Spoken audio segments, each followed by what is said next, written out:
Hello दोस्तों, नमस्कार। आशा है कि आप लोग सभी स्वस्थ होंगे। आज जो मैं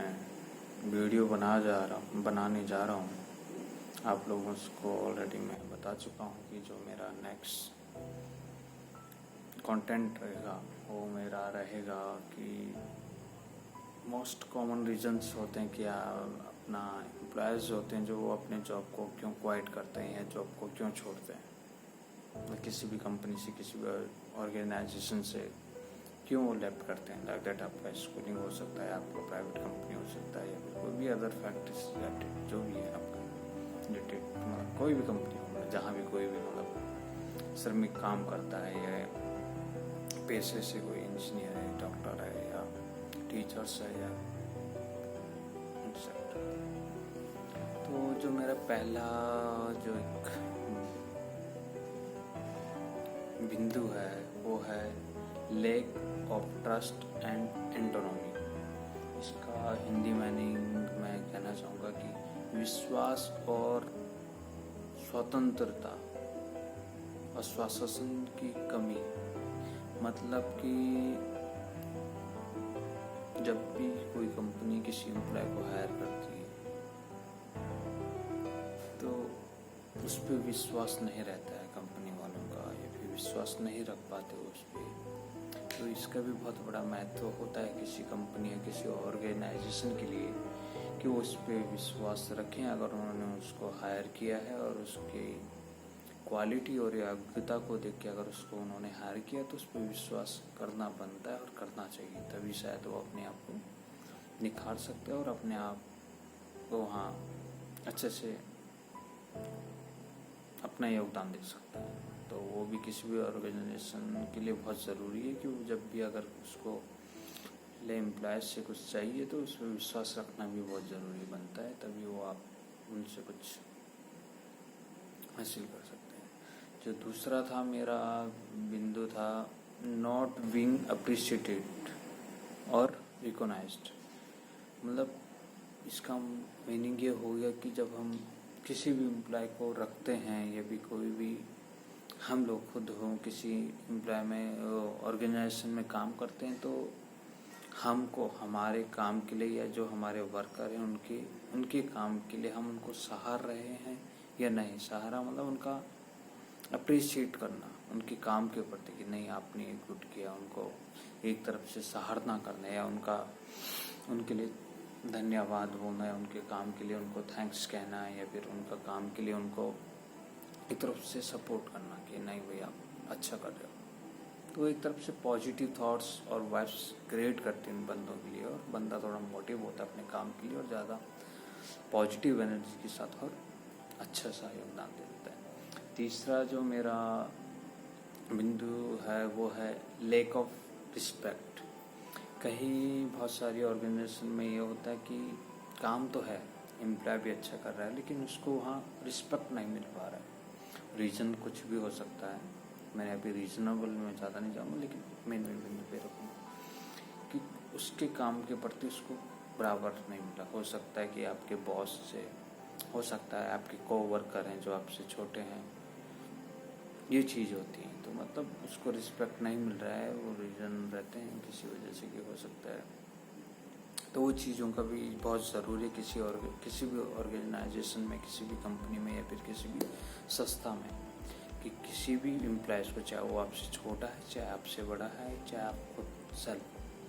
तो किसी भी पोजीशन में है बंदा, अगर उसको उसके अकॉर्डिंग उसको रिस्पेक्ट नहीं मिल रहा है तो वो भी जॉब छोड़ने का, जॉब क्विट करने का, जॉब लेफ्ट करने का एक रीज़न बनता है किसी भी एम्प्लॉय के लिए। जो अगला मेरा चौथा बिंदु है little to not opportunities for growth and development. That's mean की हो गया कि आपके लिए जो रखा गया है, मतलब आपका जो आपको पोजीशन दिया गया है, जिस लिए आपको कंपनी ने हायर किया है, उसमें आपको रख तो लिया गया है, लेकिन आप में जो एबिलिटीज़ हैं, जो क्वालिटीज़ हैं, जो आप काम कर सकते हैं, उनको एक तरफ से just like that A chalk only for मतलब राइटिंग एट ब्लैक बोर्ड, मतलब सिर्फ लिखने के लिए ही आप सीमित हो, और लिखावट की चमक से मतलब नहीं, सिर्फ लिखने से मतलब है। मतलब मतलब ऐसे ही बोलना चाहता हूँ। मेरा सीधा पॉइंट में आता हूँ कि आपका लिए जो जिम्मेदारी है, उस जिम्मेदारी का निर्वहन आपको अच्छे से नहीं करना दिया जाता, निर्वहन, तो आपको मौका नहीं मिलता मतलब ग्रोथ करने का, या फिर आप में जो क्वालिटीज़ हैं उनको आप परखा नहीं जाता अच्छे से, ये चीज़ है। अगला है मेरा फीलिंग अनयूटिलाइज्ड। अनयूटिलाइज्ड मैं क्या कहूँगा कि जो आपका पोजीशन है, मतलब कंपनी ने जो आपको जहाँ हायर किया है, आपको काम तो दिया है, लेकिन उसको काम लेने का तरीका यूटिलाइज जो करते हैं उसको अच्छे से नहीं करते। मतलब आप पे जो क्वालिटी है अकॉर्डिंग टू योर क्वालिटी, मतलब जो आपकी योग्यता है, उस योग्यता को फर्क के आपके उसके अलर्ट दूसरे काम में इन्वॉल्व करवाना, या फिर जो आपके इन्वायरमेंट को सूट नहीं करता उसमें इन्वॉल्व करना, या फिर जिसके लिए आप रेडी नहीं हो उसमें इन्वॉल्व करना। तो इन चीज़ों का भी ध्यान रखना होता है, और इसी वजह से बहुत सारे एम्प्लॉयज सेलेक्ट कर जाते हैं। अगला है बैड मैनेजर्स। कई बार ये होता है कि आपको कंपनी अच्छी मिल जाती है, लेकिन अगर आपके मैनेजर्स जो आपके जिनके अंडर में आप काम करते हो वो आपसे अच्छे से बिहेव नहीं करते हो सकता है, या फिर आपको अच्छे से ट्रीट नहीं करते हैं, या फिर जो आप अपनी बात रखते हैं उनको अच्छे से सुना नहीं जाता है, या फिर जो आप काम करते हो उसका फीडबैक आपको अच्छे से नहीं मिलता है, या फिर कभी कभी ये हो जाता है आपको ओवरलोडेड टाइप का हो जाता है आपके काम की, जो डिमोटिव करता है इंसान को। ये भी एक रीज़न है एक एम्प्लॉय छोड़ने का। अगला जो रीज़न है मेरा poor management, which is very important for any organisation. कि मतलब किसी भी संस्था को चलाने के लिए, किसी भी ऑर्गेनाइजेशन, कंपनी हो गया, आपका टीचिंग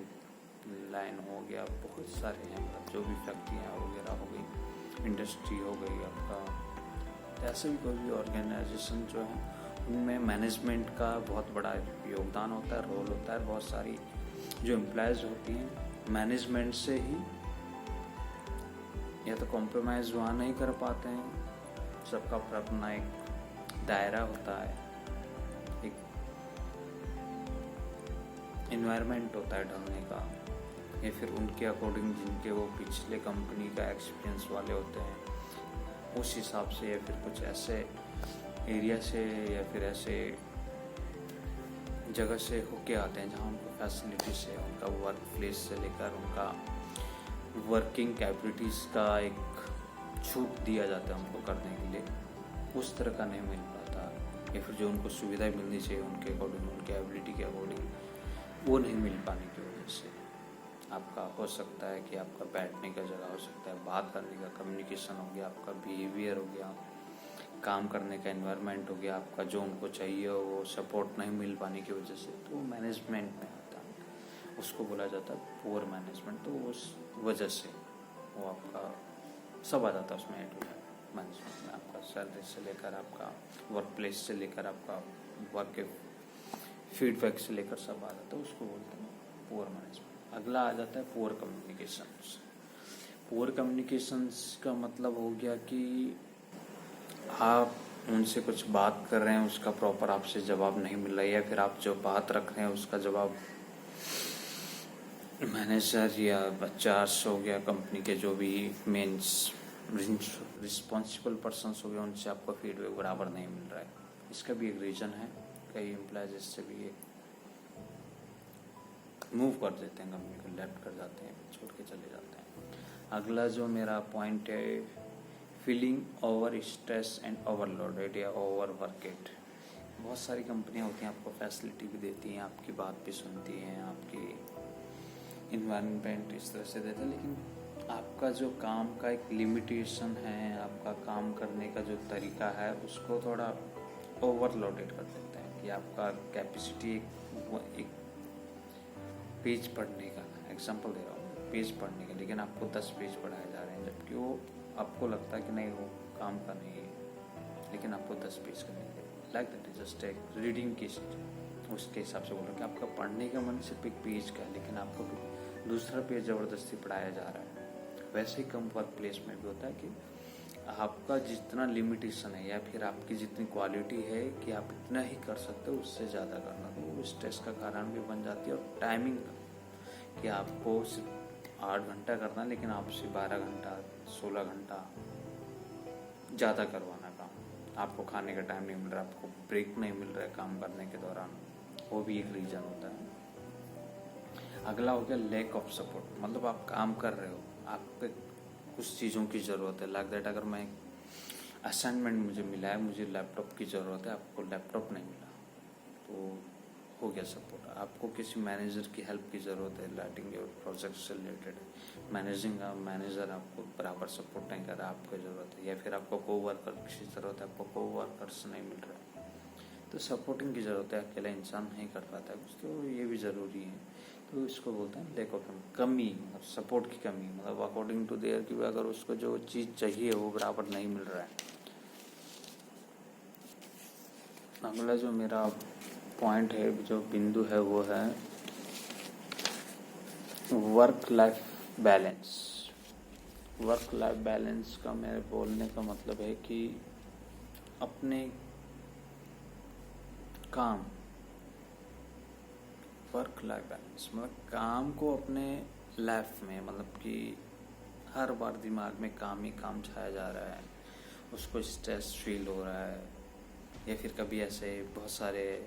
कंपनियां ऐसे हैं कि आप काम से फ्री हो जाते हो, उसके बावजूद भी आपके पास वर्डन रहता है कि आपको ये करना है, वो करना है, ये करना है। मतलब टाइमिंग हावर्स रखा जाता है आपके लिए कि आपको 8 घंटे काम करना है,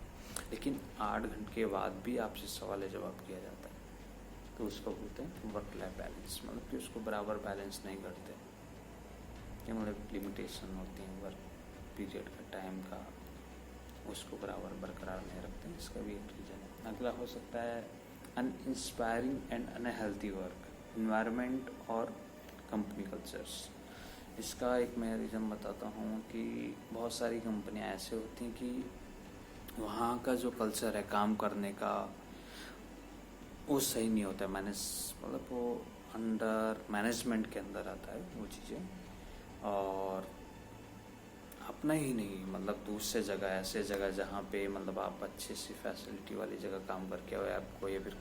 क्लाइंट्स भी इस तरह से मिले हैं जिनको आपने अच्छे से सपोर्ट किया है, या फिर उन्होंने आपको अच्छे से काम के प्रति सपोर्ट किया है। कई बार ऐसा होता है कि हम जब किसी भी नए ऑर्गेनाइजेशन को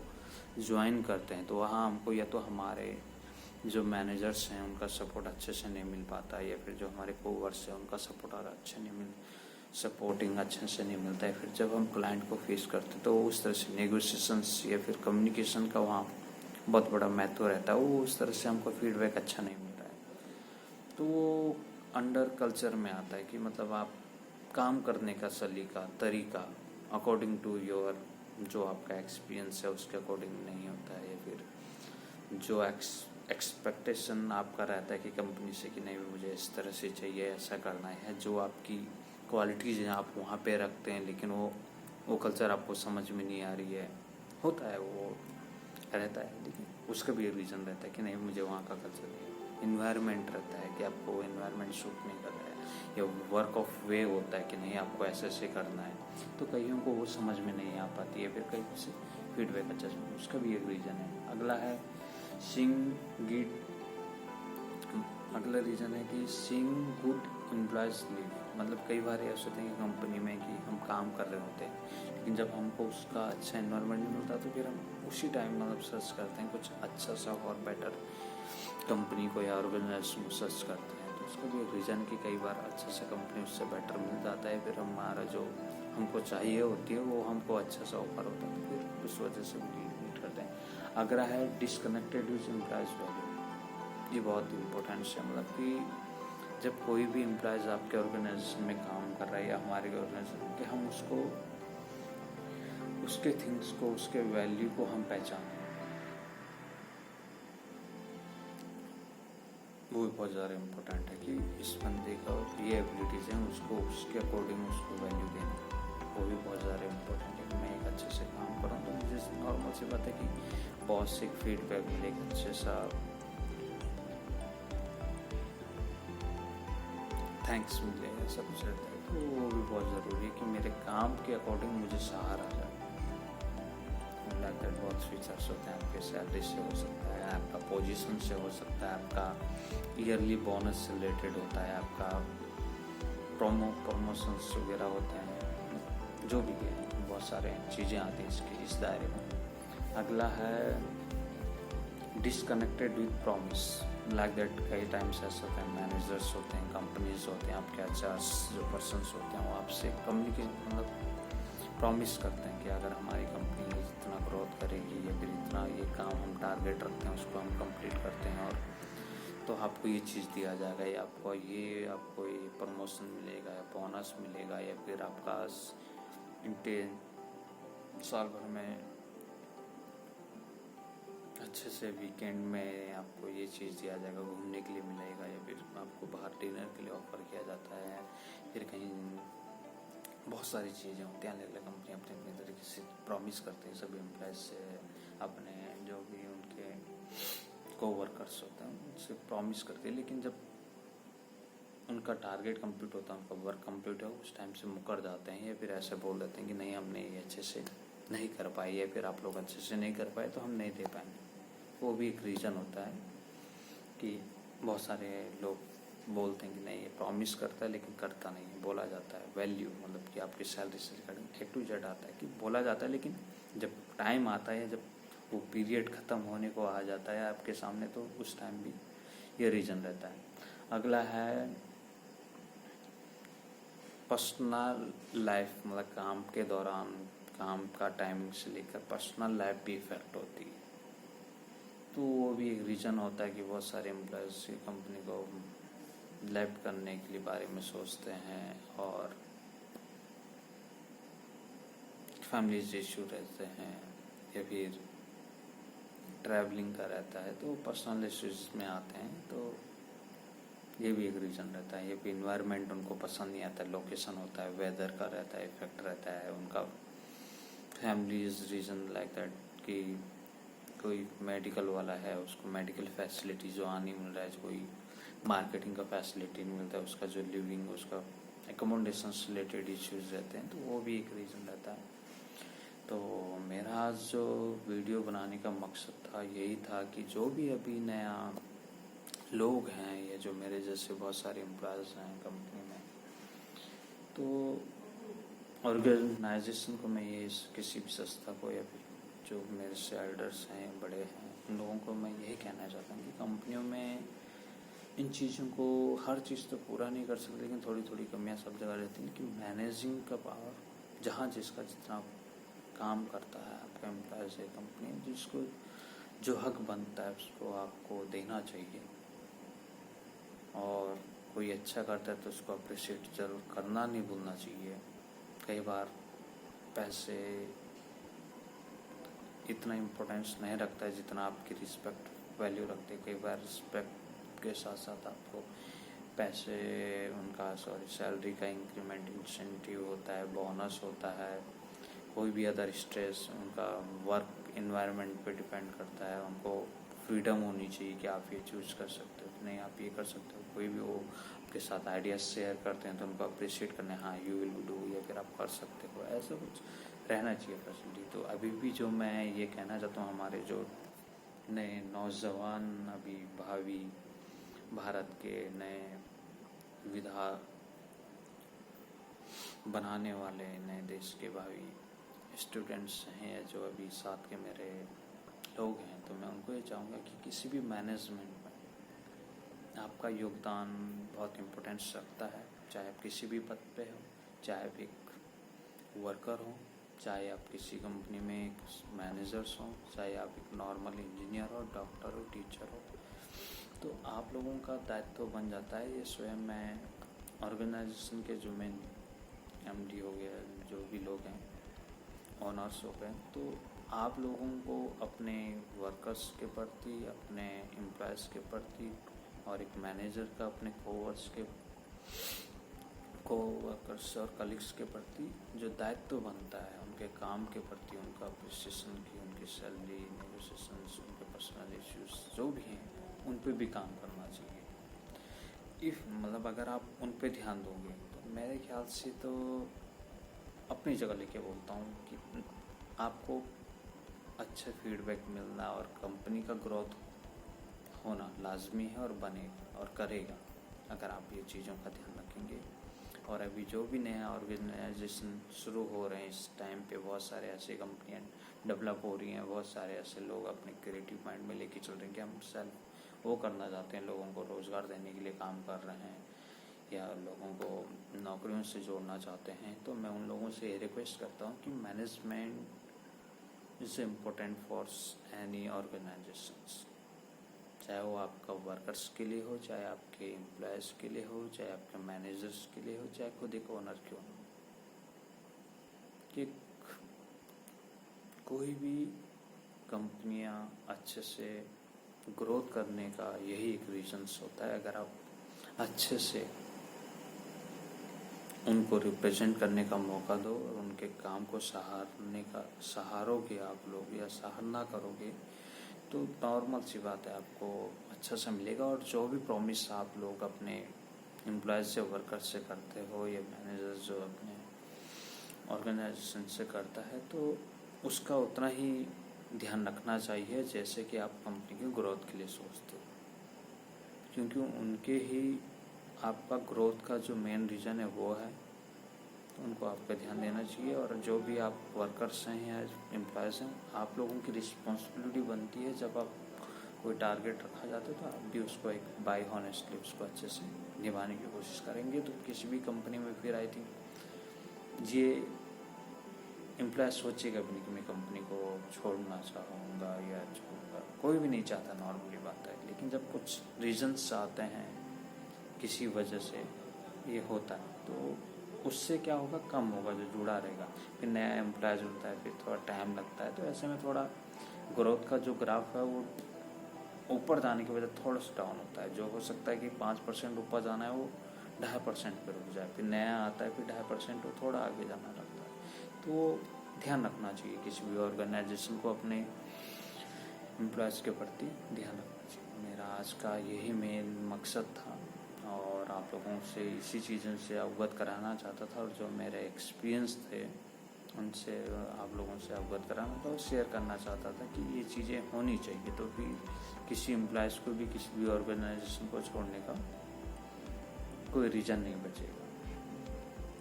और आशा है आप लोगों को ये वीडियो पसंद आया होगा, और आप लोगों का कमेंट्स का मैं बहुत बेसब्री से इंतज़ार करता हूँ। और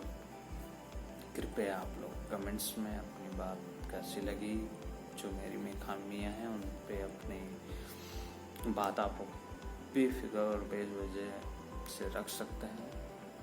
मैं आप लोगों की खामियाँ हैं, मैं उनको वीडियो के प्रति सुधारने की कोशिश करूँगा। आशा है लोग स्वस्थ हैं। धन्यवाद।